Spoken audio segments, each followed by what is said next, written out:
बाबा, आप ये सही नहीं कर रहे हो। और पैसों की क्या जरूरत है? नितिन, अभी तुम छोटे हो, इन सबसे दूर रहे। छोटा हूं पर बात समझदारी की कर रहा हूं। तुमच्यासारखं फक्त देव नाही करत आहे।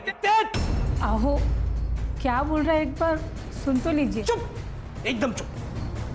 मैंने पैसे लिए हैं, मैं ही लौटाऊंगा। हाँ, पर थोड़ा तुम्हें क्या लगता है तुम्हारा पति कोई साधारण आदमी है? मेरा भाऊ जो बोल रहा है वो सच होगा। आत्या, तू पागल हो गई क्या? ऐसे बात करते हैं? दादा, अरे काय झालं? आई के गहने गिरवी रखकर पैसों का इंतजाम कर रहे। धीरज काका, बोलो ना इन्हें कुछ। मैं अब क्या बोलूं?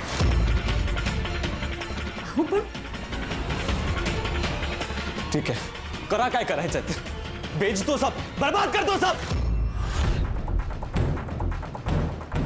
पूरे परिवार का विश्वास होना बहुत जरूरी है। हम सबको एक साथ रहना होगा, यही हमारी ताकत है।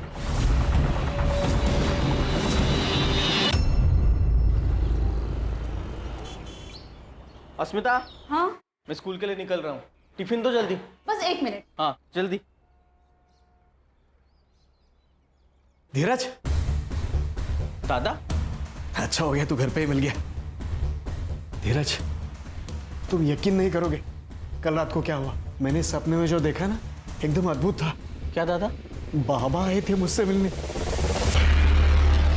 धीरज, सगळं ठीक होईल, फक्त काही दिवसांची गोष्ट आहे बघ। बाबा सब ठीक कर देंगे। अहो, तुम्ही यांचं ऐकू नका। आप समझदार हो, इन झमेले में प्लीज मत पड़ना। बेवकूफी है ये। तुला नहीं करणार ग, क्योंकि ये हमारा परिवार है और तू तो हमें अपना मानती ही नहीं है।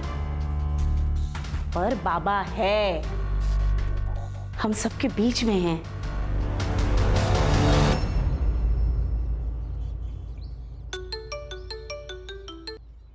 अरे किती वेळा फोन करतोस रे? अरे आजी बाजूलाच होती। तू ये दुनियादारी है ना, मुझे मत सिखा, समझी? मैं तेरे और तेरी फैमिली के तिकड़म सब जानता हूँ। सुन, अगर तू पुनावाड़ी नहीं आई तो मैं तेरी फैमिली को देख लूंगा। तू जानती है ना मुझे? मैं भी आना चाहती हूँ वहाँ, लेकिन नहीं आ सकती। और तू बार बार मुझे फोन मत किया करा। अजी कभी भी आ सकती है यार। मैं कितनी बार तुमसे क्या रे हलकट, एक बार समझाया तो समझ में नहीं आता? मिताली से दूर रहना, उसे फिर से फोन नहीं करना, आणि जर फोन केलास ना तो उलटा लटकून मिरचीची धुरी देईन तुला, समजलं?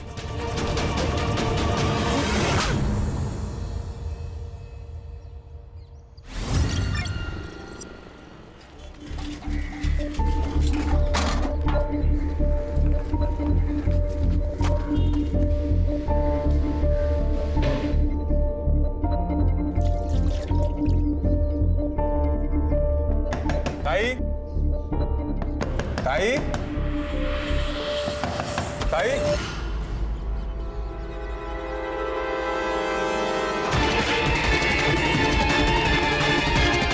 दादा, लवकर या, लवकर या।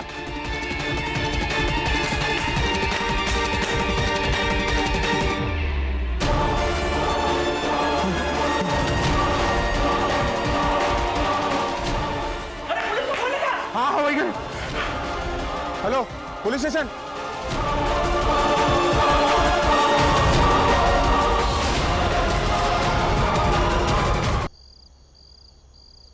साले कमीने लोग, बाहर निकलो। मुझे नालायक कहते हो? अबे सबसे बड़े नालायक तो तुम लोग हो। अभी भी ऊंच नीच की बातें करते हो। ओ वाकोड़े साहब, और डेमोक्रेसी चालू है, लोकतंत्र। वो दिन गए जब हम जैसे लोगों को आप लोग अपने साथ नहीं बिठाते थे। अभी हम लोग भी चलना सीख चुके हैं, आप लोगों के कंधे से कंधे मिलाकर, समझा? अबे भगवान से डरो बे, देख रहा है वो सबको, सबका हिसाब रख रहा है। बहुत भगवान भगवान करते हो ना? अबे नर्क में जगह मिलेगी तुम लोगों को, नर्क में। तुमको नहीं तो ये घर नहीं है, ढोंग है, ढोंग। डॉक्टर, हाँ? डॉक्टर काय का डॉक्टर? फू, हट।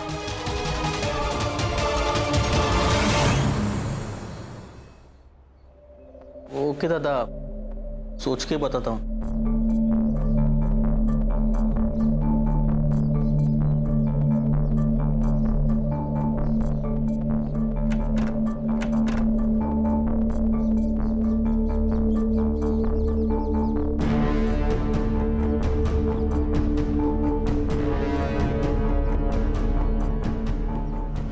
प्रॉपर्टी के पेपर क्यों निकाले आपने? भाऊ ने कुछ कहा? तुम शांति से सुन लो तो मैं बताता हूँ। तुम बैठो बैठो। देखो,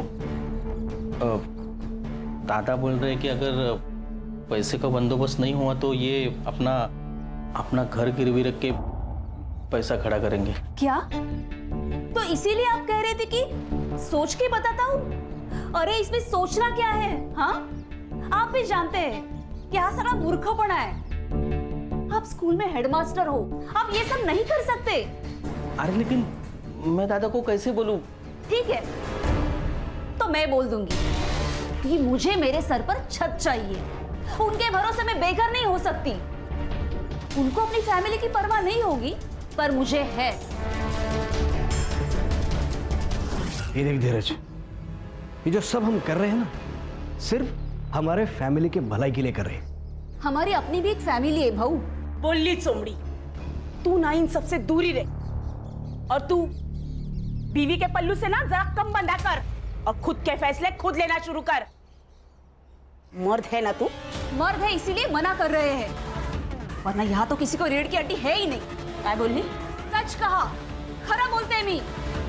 मैं कब से आपसे एक लेवल में बात कर रही हूँ, आप एक लेवल छोड़ रही है। धीरज बस, अरे तुझे भाई को काय बोलते ताईला? देख क्या रहा है तू? अरे कुछ तो बोल। क्या बोलूं मैं भाऊ? आपको बुरा लगेगा लेकिन अस्मिता जो कह रही है ना, सही कह रही है। अब ये मुझसे नहीं होगा। धोखा दे रहा है तू अपने दादा को। अरे अपने बाबा की बात को मना कर रहा है तू। भाऊ बाबा मर चुके हैं, अब उनके नाम से डराना बंद कर दीजिए। तेरे कहने का मतलब क्या है?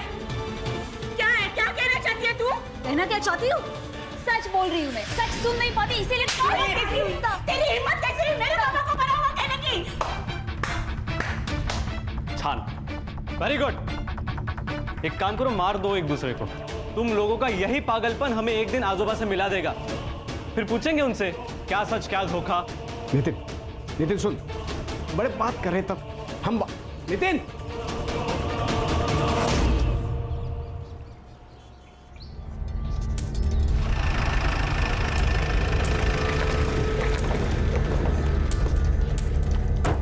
चल चुपचाप जाके अंदर बैठ। ये जाके अपनी बहन को बोल। अब ज्यादा बात की ना तो यही पिटूंगी।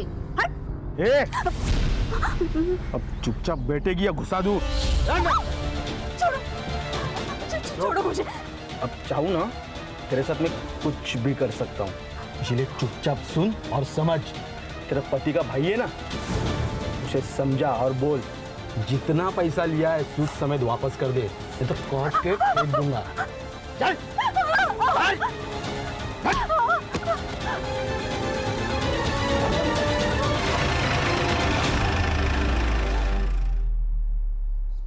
अब बस हो गया दादा, आज मैं चुप नहीं बैठूंगा।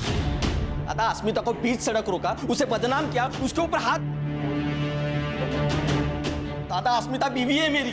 जरूर कुछ गलतफहमी हुई होगी। मैं विश्वजीत से बात करता हूँ। शांत हो जाओ, कुछ नहीं होगा। कुछ नहीं होगा मतलब? अब होने को बाकी क्या है? दादा, कल घर में घुस के हमें मार डालेंगे, उसके बाद मैं रिएक्ट करूं? ऐसा कुछ नहीं होगा, शांत हो जा। हाँ, शांत रहो। कल हम अगर मर भी गए ना तो भी शांत रहेंगे। आप खुद के लिए हमारी जिंदगी खतरे में डालना बंद कर दीजिए भाऊ। मैं आपके हाथ जोड़ती हूँ। अस्मिता, तू शांत हो जा, हम सब तेरे साथ हैं। इसी बात का तो डर है ताई कि आप सब साथ हो। इस सब से बाहर निकलने का अब एक ही रास्ता है। आओ इधर। अरे धीरज, क्या करते हो? धीरज, अरे कहाँ जा रहा है तू? धीरज, क्या कर रहा है धीरज? क्या कर रहा है? क्या क्या? दादा, ये जमीन बेच डालते हैं, सारा प्रॉब्लम ही सॉल्व हो जाएगा। धीरज, बोलने से पहले एक बार सोच लिया कर। विसरलास, ये जमीन बाबा ने आई के नाम पर ली थी। तुझे पता है ना, बाबा की अस्थि अभी यहीं पर है। आई जरा प्रैक्टिकल बोला कर, ऐसे इमोशनल बातों से ना बैंक अकाउंट नहीं भरता। फिर तू भी सुन ले, ये जमीन नहीं बिकेगी। अहो, हे नाही ऐकणार. अब हमें कुछ करना होगा. दादा आपकी इज्जत करता हूँ इसके लिए चुप हूँ, लेकिन मेरी इज्जत के ऊपर या मेरी फैमिली के ऊपर कोई भी आँच आई ना तो भूल जाऊंगा हमारे बीच कोई रिलेशन है. चल स्मिता.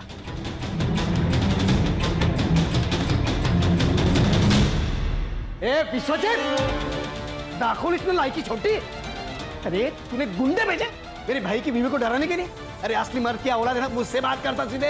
ये मी कोणाला पाठवलं नाही, कळलं? तो वो कहते ससुराल वाले थे. झूठ मत बोल कमीने. अरे वो पैसा मांग रहे, मरने मारने की बात कर रहे कमीने. ए कमीना किसको बोल रहा है तू? कमीना किसको बोल रहा है? धमकियां मुझे भी आ रही है, समझा? कल मेरे घर पे पत्थर फेंका, मैं आया तेरे पास, तुझे दिया टेंशन नहीं ना? इसी को बोलते हैं दोस्ती, समझा? चल तू काय का दोस्त? थूकता हूं तेरी दोस्ती में, थूक. अरे जा रहे, चल चल चल.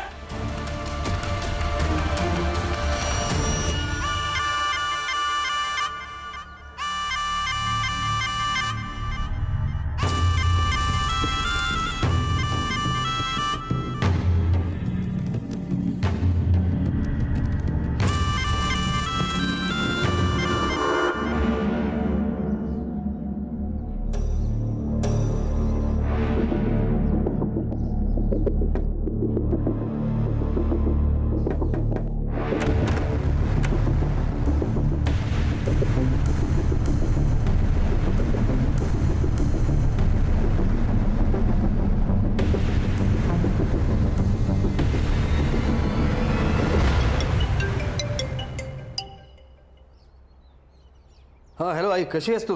मैं ठीक हूँ बेटा. अच्छा आई, एक काम करो, तुम मिताली को लेकर 2-3 दिन के लिए पुनावाड़ी आ जाओ. अरे वहाँ जो कुछ हुआ वो जानते हुए भी? हाँ आई, मिताली की चिंता मत करो, मैं सब संभाल लूँ. ठीक आहे बेटा, आम्ही उद्याच निघतो. हां ठीक है.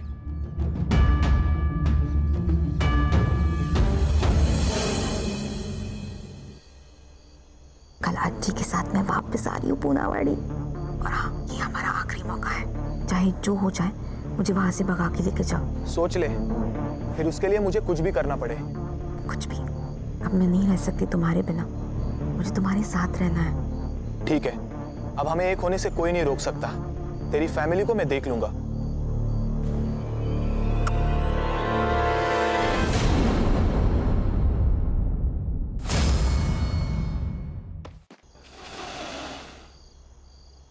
आई, पूजा का समय हो रहा है, जल्दी आ जाओ. नितिन. हाँ? बेटा चल, पूजा का समय हो गया है.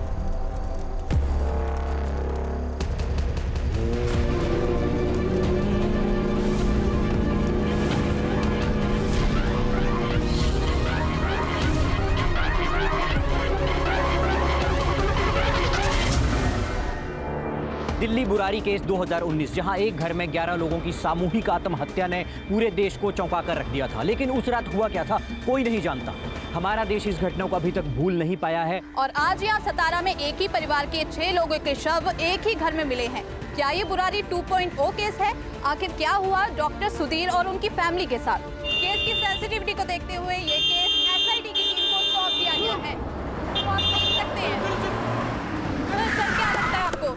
सर क्या लगता है आपको ये? सर क्या लगता है आपको ये एक सुसाइड है? लगता है वो अंदर जाके देखने के बाद मुझे लगेगा, फिर वो लगने के बाद मैं आपको बताऊंगा. लेकिन सर आपकी थ्योरी के हिसाब से कुछ तो सर पता चला होगा कि मर्डर हुआ है. Sir Jain sir. जी. PSI Vighnesh Gadkari, Poonawadi police station. Sir ये वेटरनरी डॉक्टर सुधीर का घर है. सर ये डॉक्टर सुधीर है और ये है इनकी माँ सुमति.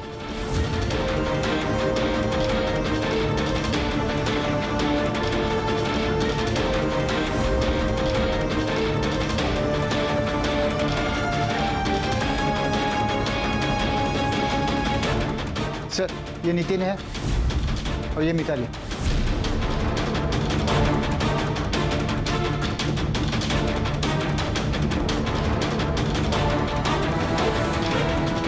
सर ये प्रमिला है, डॉक्टर साहब की बड़ी बहन.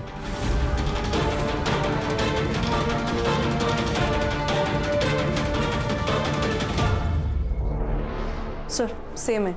क्या लगता है खान? सर अजीब लग रहा है. इनकी मौत हुई है ऐसे लगता ही नहीं. ऐसे लगता है कि ये सोए हुए हैं और कभी भी जाग सकते हैं. सर एक ही साथ पूरी फैमिली का खत्म हो जाना मतलब दिस इज। ये मीडिया वाले हैं ना, इस केस को दिल्ली के बुरारी केस से जोड़ रहे हैं सर। बुरारी 2.0 ऐसे कह रहे हैं सर, और मुझे भी यही लगता है। गडकरी, तुम्हारे और मेरे सोचने से कुछ नहीं होता, उससे केस नहीं बनती, समझे? उसके लिए सच्चाई सामने लानी पड़ती, प्रूफ ढूंढना पड़ता है, और ये काम मीडिया नहीं हम लोग करते हैं। Sorry sir. पर एक साथ इतने लोगों की बॉडी मिलना इसका मतलब ये नहीं कि ये सुसाइड है। यस सर, मुझे भी यही लगता है। अगर ये मास सुसाइड होता तो एक साथ एक कमरे में सारे लोग होते। You're right. बुरारी केस की तरह। लेकिन अब यहाँ एक बॉडी पड़ी है, एक किचन में है, 2 हॉल में है। I don't think so sir ये मास सुसाइड है। सर घर में कोई स्ट्रगल के मार्क्स नहीं है और ना ही फोर्स्ड एंट्री लग रही है। सुसाइड या कोई रेप?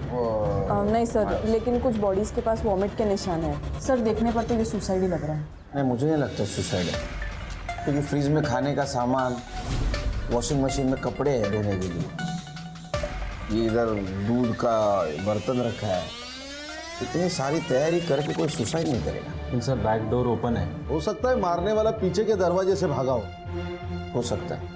सर हर बॉडी के पास ग्लास भी मिले हैं सर, मगर उसमें दूध वगैरह नहीं मिला है सर। सारे ग्लासेस फॉरेंसिक को भेज दो, और रिपोर्ट चाहिए बोलना जल्द से जल्द। ये डॉक्टर सुधीर, इसके कनेक्शन में कोई है जिससे बात कर सके? हाँ सर, डॉक्टर साहब का एक भाई है धीरज, और यहाँ के स्कूल में हेडमास्टर है सर।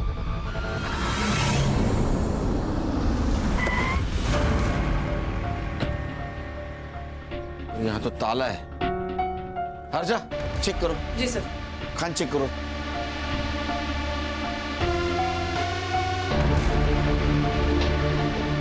कौन कौन रहता है यहाँ? सर धीरज, उसकी पत्नी और उसका 12 साल का बेटा रहता है यहाँ पर। सर सारी खिड़कियां अंदर से बंद है। इनको नंबर देना, धीरज और उसकी पत्नी का। चेक करो खान। सर ये खिड़कियां भी अंदर से लॉक्ड है। तो क्या छोटे भाई नहीं बड़े भाई की हत्या कर दी, या फिर ये केस भी दिल्ली के बुरारी कांड की तरह ही एक मास सुसाइड का केस है? पुलिस को इस बारे में कोई जानकारी नहीं मिली है और हम आपको इस केस की अपडेट पल पल देते रहेंगे। हर्षा सर पता करो इनके बारे में किसी को पता है? जी सर।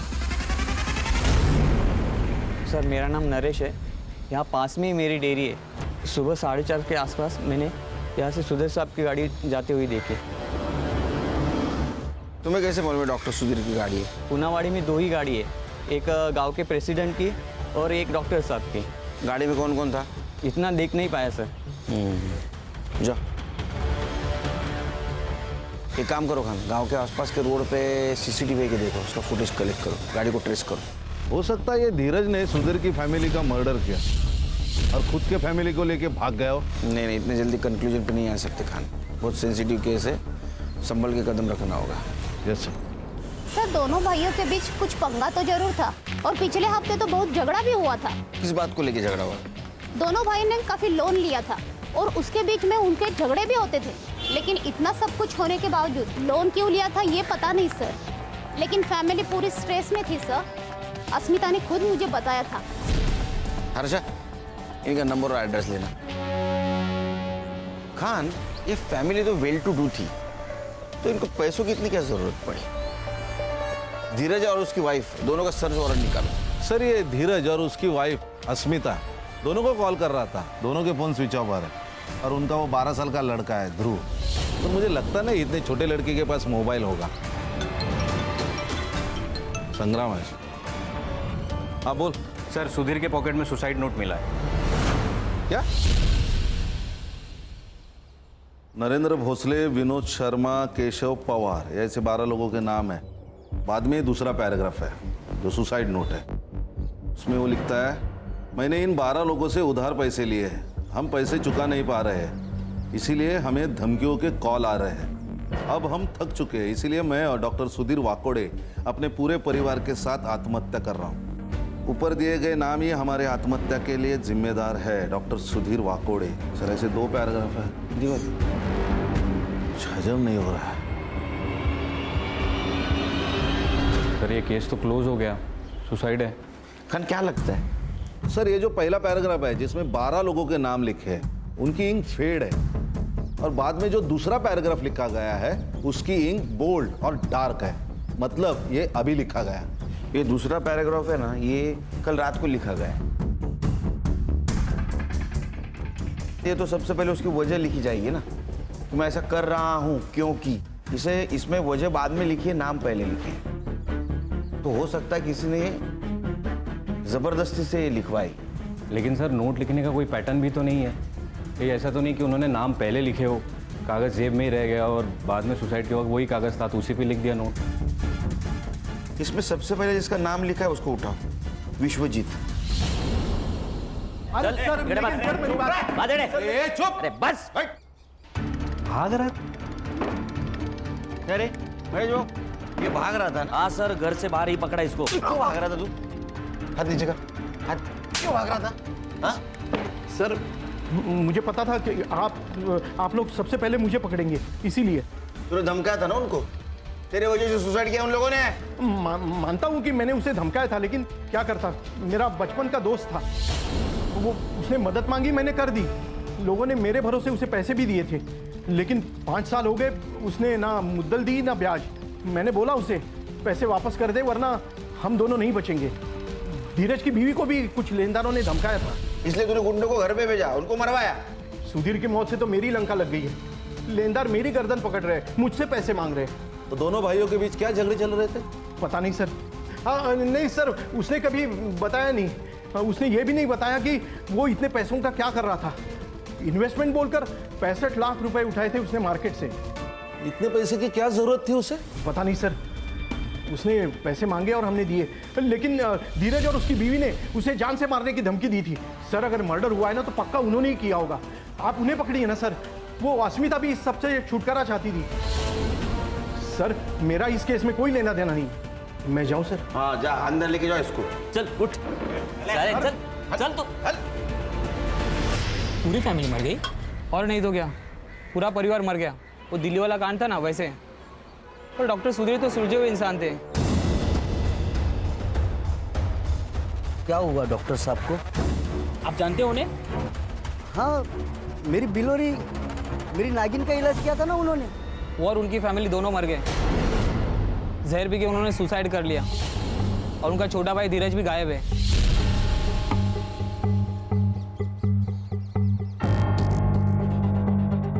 डॉक्टर की एक बेटी है मिताली, जो बाहर रहते। उसका चक्कर मिलिंद नाम के किसी लड़के के साथ चल रहा है। अदर कास्ट का था वो लड़का। घर वाले मान नहीं रहे थे, इसीलिए उसे कोल्हापुर अपने दादी के पास भेज दिया। सर इन सबके फोन्स घर पर ही मिले हैं। मैंने सबके कॉल रिकॉर्ड्स चेक किए, लेकिन कोई सस्पिशियस एक्टिविटी नजर नहीं आ रही। हाँ लेकिन सर मिताली के फोन में मिलिंद के साथ चैट्स हुए हैं। मिलिंद की जो फोन लोकेशन है वो शाम को 7 बजे से 9:30 बजे तक सुधीर के घर के आसपास थी और फिर सुबह 4:30 बजे, और उसके 1 घंटे बाद उसका फोन स्विच ऑफ हो गया। सर पीएम रिपोर्ट आ गई। इतनी जल्दी? सर सिर्फ 3 लोगों की आई है। सुधीर, उसकी माँ और नितिन की। तीनों की मौत पॉइजनिंग के कारण हुई है। खान, वो जो ग्लास मिला हमें बॉडी के पास, उसकी रिपोर्ट आई? नहीं सर, लेकिन जल्दी आ जाएगी। सर ये पीएम रिपोर्ट के अनुसार तीनों की मौत रात 11 से 12 के बीच में हो गई। तीनों के मौत का टाइम लगभग सेम है। अब सवाल ये है कि इनको जहर दिया गया या इन्होंने जहर लिया। सर मुझे एक बात पता नहीं चल रही कि इतनी मात्रा में जहर आया कहाँ से, और ये पॉइजन कौन सा है, ये हमें देखना चाहिए। कहीं ऐसे तो नहीं है धीरज ने सबको पॉइजन दिया, मार दिया और भाग गया? ये धीरज का मिलना बहुत जरूरी है। सर ये डॉक्टर सुधीर की गाड़ी मिल गई। Good news. गाड़ी चेक करो। सर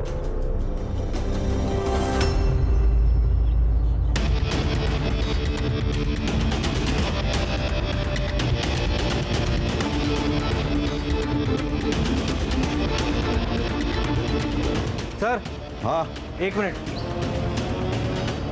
ये देखिए सर, ये किसी और गाड़ी के निशान है।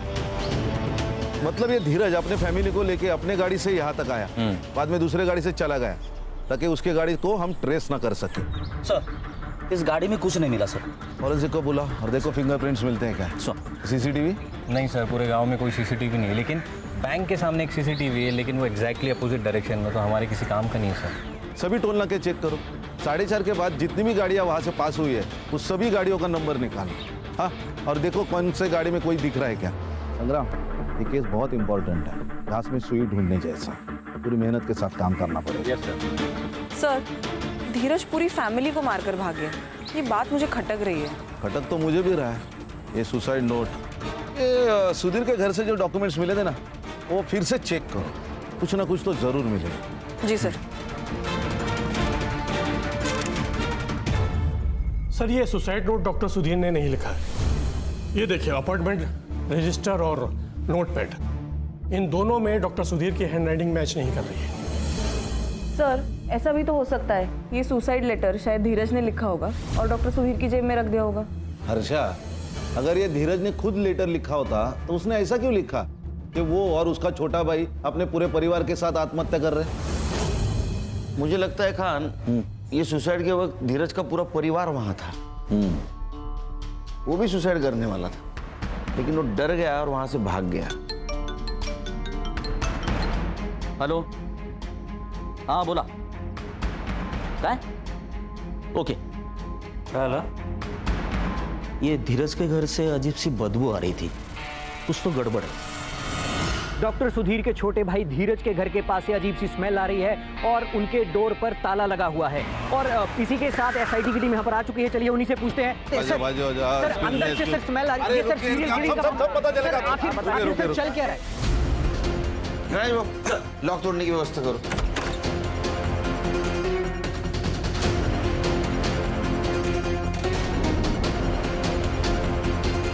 बाकी रूम सर्च करो, पूरा अंदर देखते हैं। Yes sir.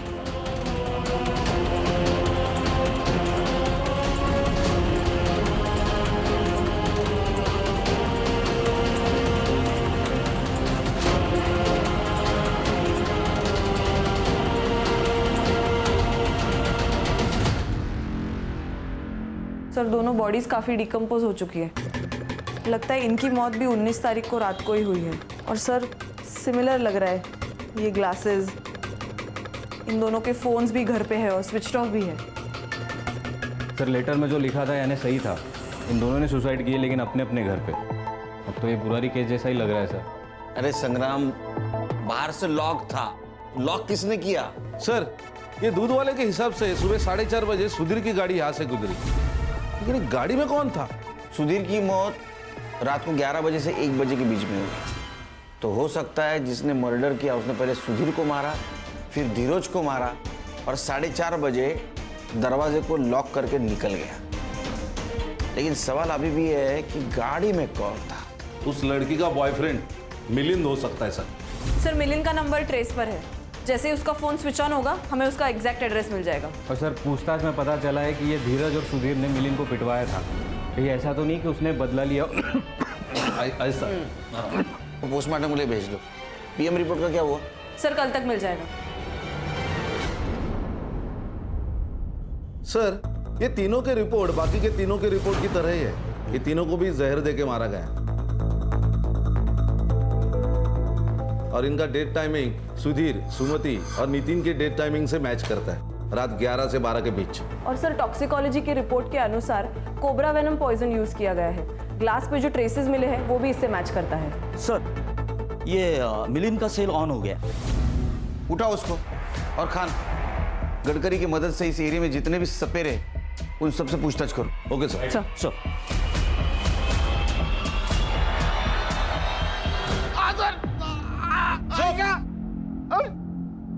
ये बदला है ना, किसी नशे से कम नहीं है मिलिंद। डॉक्टर सुधीर ने तुझे मारा, जलील किया तो तूने थानी और पूरे फैमिली को मार दिया। सर मैंने किसी को नहीं मारा सर।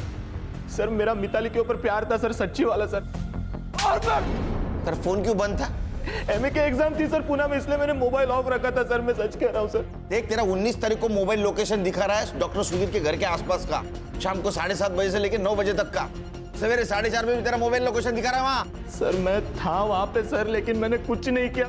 मैं और मिताली सर शादी करना चाहते थे सर, लेकिन सर उसकी पूरी फैमिली अगेंस्ट थी सर। मेरी हिम्मत कैसे मेरी बेटी का हाथ मांगने की?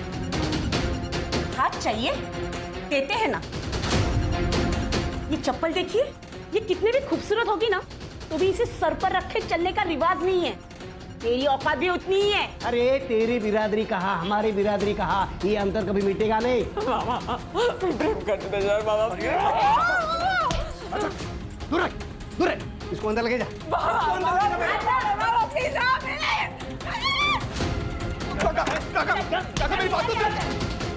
देख अगर अभी निकला नहीं ना यही गाड़ दूंगा तुझे। किसी को इतना भी मत डराओ काका कि डर खत्म हो जाए। अब तो मिताली मेरी होकर रहेगी। सर उन्होंने मिताली को कोल्हापुर भेज दिया, लेकिन फिर भी हम कांटेक्ट में थे। उसने मुझे 18 तारीख को कॉल किया था सर, और कहा कि अगले दिन वो पूनावाड़ी आने वाली है। कल अज्जी के साथ मैं वापस आ रही हूँ पूनावाड़ी, और हाँ, ये हमारा आखिरी मौका है। चाहे जो हो जाए मुझे वहां से भगा के लेके जाओ। हमने डिसाइड किया कि हम 19 तारीख को भाग जाएंगे। हमारे पास ये आखिरी चांस है। उसने 6:45 बजे मुझे कॉल किया था। जैसे ही पूजा खत्म हो जाएगी ना, मैं बैक डोर से एग्जिट ले लूंगी। ठीक है? ठीक है। फिर मैंने 9:30 तक वेट किया, उसका कॉल नहीं आया, इसलिए मैं घर चला गया। रात भर उसका कॉल नहीं आया, इसलिए मैं सुबह वापस उसके घर के पास गया। पिछला दरवाजा खुला था, इसलिए क्या हुआ देखने के लिए मैं अंदर गया तो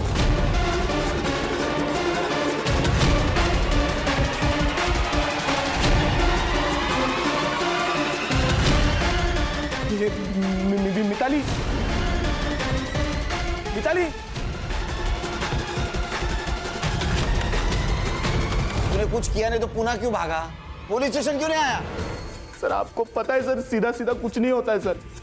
मेरे और मिताली के बारे में आपको पता चल जाता, सारा इल्जाम मुझ पे आ जाता सर। इधर इधर आ।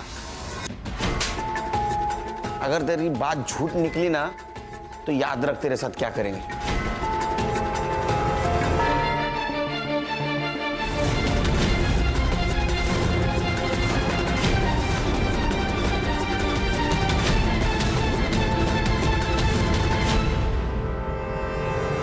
सर ठीक है ना सर? नहीं खान, कुछ ठीक नहीं है। इतने केसेस मैंने सॉल्व किए, लेकिन ये केस बहुत स्ट्रेस दे रहा है। सर सबकी हालत यही है सर। संग्राम तो घर भी नहीं जा रहा है, यही चौकी में सो रहा है। मीडिया इन्वॉल्व है, ये केस जल्द से जल्द सॉल्व करना होगा। सर ये धीरज और उसके फैमिली की पीएम रिपोर्ट। सर इन तीनों की मौत भी सेम तरीके से हुई है जैसे सुधीर और उसके फैमिली की हुई थी। Timing of death? सर 19 तारीख को रात को 9:30 से 10 के बीच। इसका मतलब सुधीर और उसके फैमिली की मौत के एग्जैक्ट 2 घंटे पहले। सर ये बाहर से लगा हुआ ताला ये प्रूव करता है कि किसी ने इनको मारा और बाहर से ताला लगाया ताकि हम भटक जाए। ये धीरज को ढूंढने लगे हम लोग और उनको वक्त मिल जाए। सर ये सुधाकर पाटिल जी, दीपा के बड़े भाई। बोला सुधाकर जी। मैं अभी वेस्ट बंगाल से लौट रहा हूँ, हल्दिया से। कुछ चीज़ें हैं जो आपको पता होनी चाहिए, ऐसा लगा मुझे, इसलिए मैं आया। जैसे कि चंद दिन पहले डॉक्टर की वाइफ दीपा से बात हुई और वो बहुत डिस्टर्ब लगी मुझे। पर कोई एक दयानंद बाबा की बात कर रही थी जो अक्सर उनके घर आया करता है। कोई एक पूजा करने वाला था जिससे सब ठीक होगा ऐसा कह रही थी। कैसी पूजा? वो तो पूछा नहीं मैंने सर, लेकिन ये सब एक के बाद एक का मरना और ये सब मुझे बहुत अटपटा लगा। क्या नाम बताया आपने? दयानंद बाबा। दयानंद बाबा। नींद हो गई? ये दयानंद बाबा कौन है जरा पता करो, लेके आओ उसको। Right sir.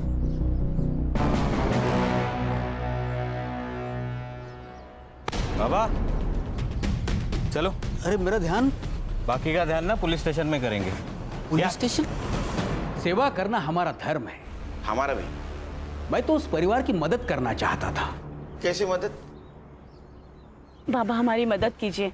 दिल की बात जुबान पर ला, जो दर्द है उसे बोल दे। बाबा हमारे घर के जमीन के नीचे पुरखों का खजाना है। मेरे बाबा ने मुझे इस बारे में बताया था, पर अब बाबा तो नहीं रहे। पर मेरे सपने में रोज आकर उस खजाने के बारे में बात करते। तुम्हारे बाबा ने जो कहा था वो सच था। सच बाबा? मैं सारी तंत्र विद्या दांव पर लगा दूंगा और तुम्हें ये खजाना दिलाकर ही रहूंगा।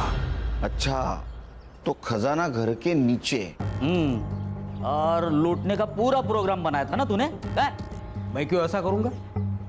मैं तो उस परिवार की मदद करना चाहता था। जो पैसे मैंने उनसे लिए थे वो तो पूजा की सामग्री मैंने लगा दिए थे। मिला क्या? क्या? अरे खजाना मिला क्या? नहीं, वही तो परेशानी है। उनका जो बेटा है नितिन, वो तो मुझे पाखंडी कह रहा था। उसने तो हाथ भी उठाया था मेरे ऊपर। तुझे जिंदा नहीं छोड़ूंगा मैं, तुझे जिंदा नहीं छोड़ूंगा मैं। नितिन,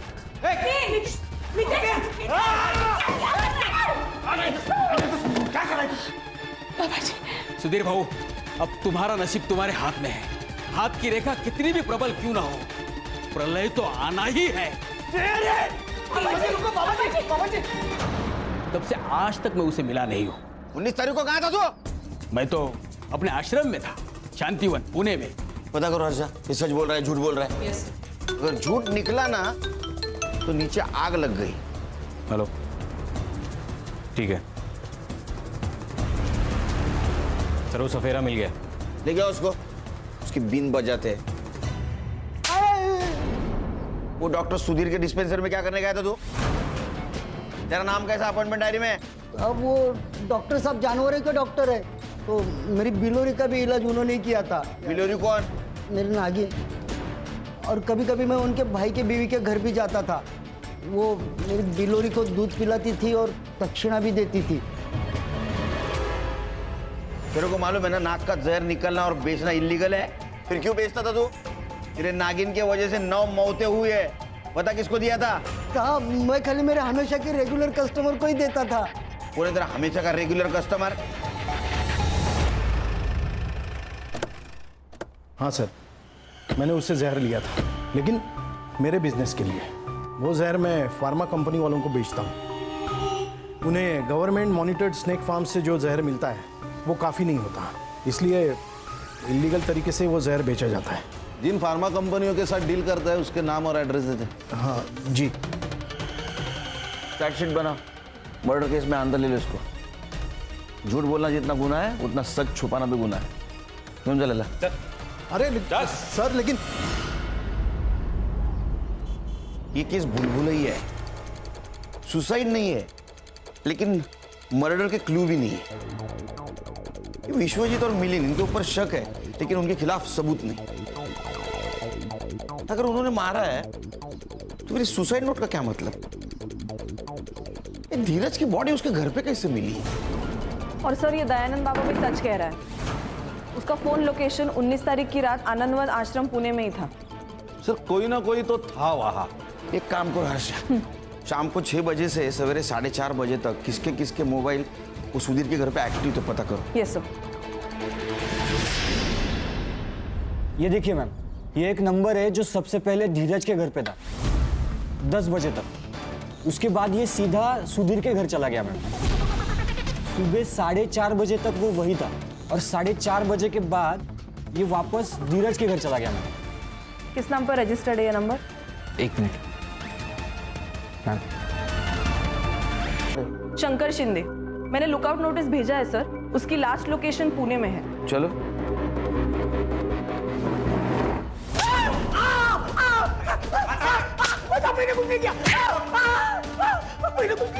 अरे तूने कुछ किया नहीं तो बोल, क्या है सच? हो ये रुकेगा नहीं।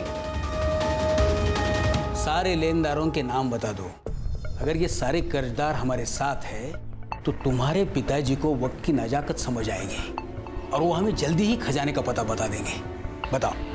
विश्वजीत कुलकर्णी। वो आखिरी पैराग्राफ कब लिखा था? जब हमने सबको मार दिया था, उसके बाद बाबा ने मुझसे लिखवाया। सर बता दो। सर, मैं आपसे झूठ बोला था। प्रमिला कभी मुझसे मदद मांगने नहीं आई थी। बाबा रोज सपने में आकर पूछते हैं खजाने के बारे में, पर ये तो बता के नहीं गए कि खजाना कहाँ है, किधर है। बस इतना पता है कि घर की जमीन के नीचे है। मैंने प्रमिला का पीछा किया, उसके पूरे परिवार के बारे में मैंने पता किया और पूरे प्लानिंग के साथ मैं सुधीर के घर गया और हुकुम का इक्का खेला। एक बात बोलूंगा और सच बोलूंगा, तुम जहां खड़ी हो ना, उस जमीन के नीचे तुम्हारे पुरखों का खजाना है। प्रमिला मेरे झांसे में आ चुकी थी। उसने अपने घर वालों को भी मना लिया था। मैं पैसे मांगता गया और वो पैसे देते गए। कितने पैसे? तकरीबन 1 करोड़। और भी मिल सकते थे, लेकिन उनका विश्वास डगमगाने लगा तो मैंने उनको उनके घर के पीछे लेके गया। या खोदो।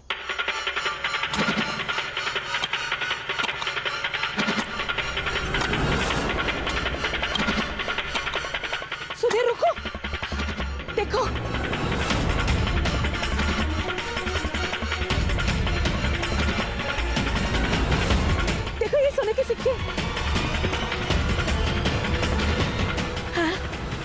बाबा बाकी का खजाना कब मिलेगा? 19 जून की रात को मिलेगा। 19 जून की रात को महापूजा का प्रबंध होगा और तब मिलेगा ये खजाना। उन्हें सोने के सिक्के कैसे मिले फिर? हाँ, अरे इसने डाले होंगे ना, 1 करोड़ कमाया था ना इसने। महापूजा का सब प्रबंध हो चुका था और पुलिस पुस्तक ना पहुंची, इसलिए मैंने मेरा मोबाइल आश्रम में ही रखा था। सबसे पहले मैं धीरज के घर गया।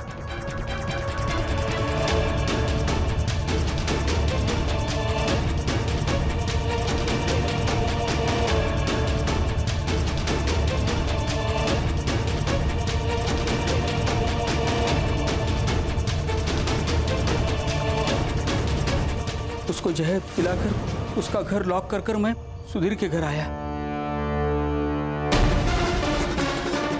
उन सबको हमने जहर पिलाकर अपने रूम में जाने के लिए बोला।